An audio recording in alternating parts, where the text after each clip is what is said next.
Doctor Sanjay Nishad इन दिनों रथ यात्रा निकाल रहे हैं। इसके अलावा वो फूलन देवी की समाधि पर भी जा रहे हैं, उनकी मां से भी मिलते हैं और उनके आंसुओं को पोंछने की कोशिश भी करते हैं।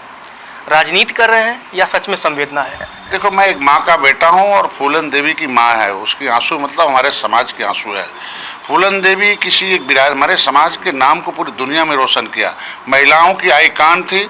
आज के दिन में उन्होंने सिखाया कि अन्याय के प्रति कैसे लड़ा जाता है। जब नाम लिया जाता तो सारे रोए हम लोगों के खड़े हो जाते हैं और देश में किस तरीके से उनके साथ अन्याय हुआ था और बदला लेने के लिए बदलना पड़ता है। हम उनकी समाधि पर इसलिए गए कि कुछ ऐसे लोग हैं जिन्होंने उनको लाया तो राजनीति में, लेकिन केवल इस्तेमाल किया उनके साथ। उस तरह से उनके जीवन में जिंदा थे तब इस्तेमाल किया। अब गिद्ध की तरह नोच रहा है, गिद्ध की तरह ऐसे नोच रहा है। जब वो उनकी पार्टी की, समाजवादी पार्टी की सांसद थी, तो अगर मारी गई सदन के सामने तो उसकी जांच के लिए क्यों नहीं एक बार आवाज उठाई?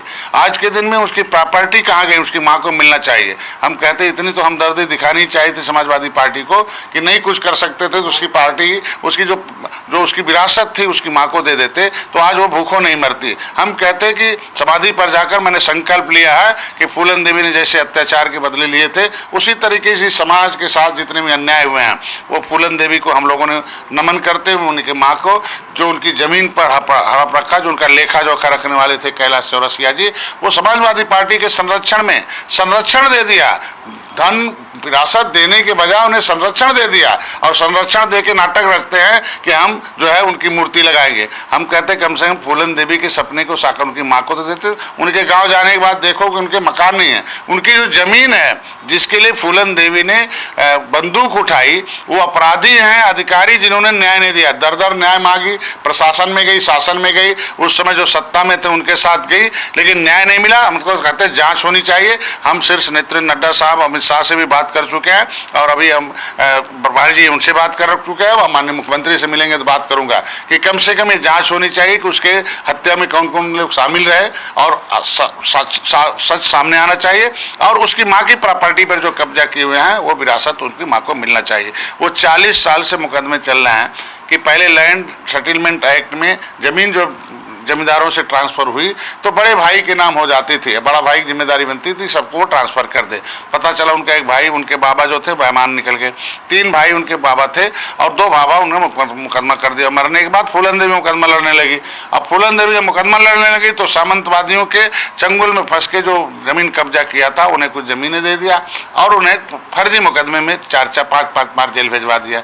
जेल भिजवाने के बाद किसी तरीके से छूटी तो उसके साथ कितना दुराचार हुआ आप सब लोगों से छुपा नहीं हुआ, उन्हें हथियार उठाना पड़ा।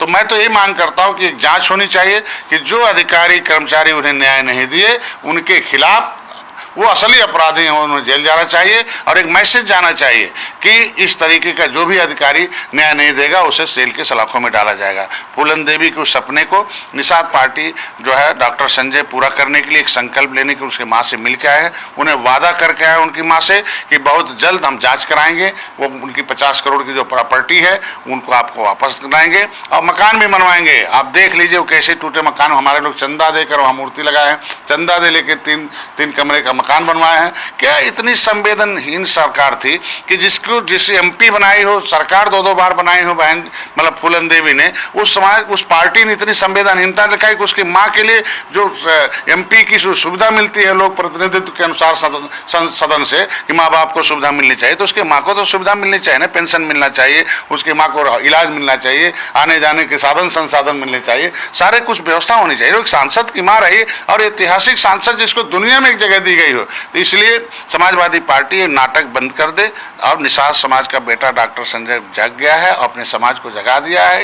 ये झुआ भर वोट पौआ पी के बेहोश था, आज के दिन में झुआ भर वोट जो बेहोश था उसे होश में ला दिया, अब जोश में ला दिया। रैली जो है ये रैली नहीं है, रैला है और चल रही है। और जहाँ जहाँ भी हमारे लोगों के पुरखों के जहाँ जहाँ भी अन्याय हुए हैं जहाँ जहाँ भी वहाँ जाएगी, हर गाँव जगह हर जगह जाएगी और एक स्वागत हो रहा है। और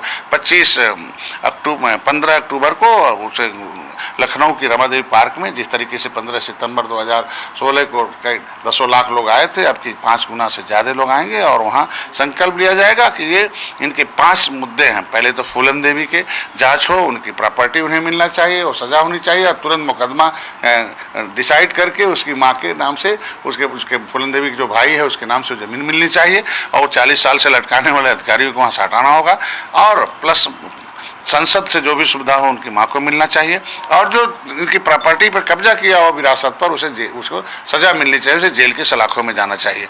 दूसरा हमारे आरक्षण के मुद्दे हैं। तीसरा हमारे जो है जो रोजी रोटी छीना था बसपा ने और इनका ताल घाट नदी पर 3 की ज़मीन है वो वापस होनी चाहिए, उसकी संघर्ष जारी है। तीसरा हमारे राजनीतिक मुकदमे वो खत्म होने चाहिए। इन्हीं मुद्दे के साथ निषाद पार्टी का जन्म हुआ और हमारे कार्यकर्ता कैडराइज कार्यकर्ता गांव-गांव जाके इस मुद्दे को समाज तक पहुंचाने में काम करें और जल्दी से जल्दी हल कराने का काम करें।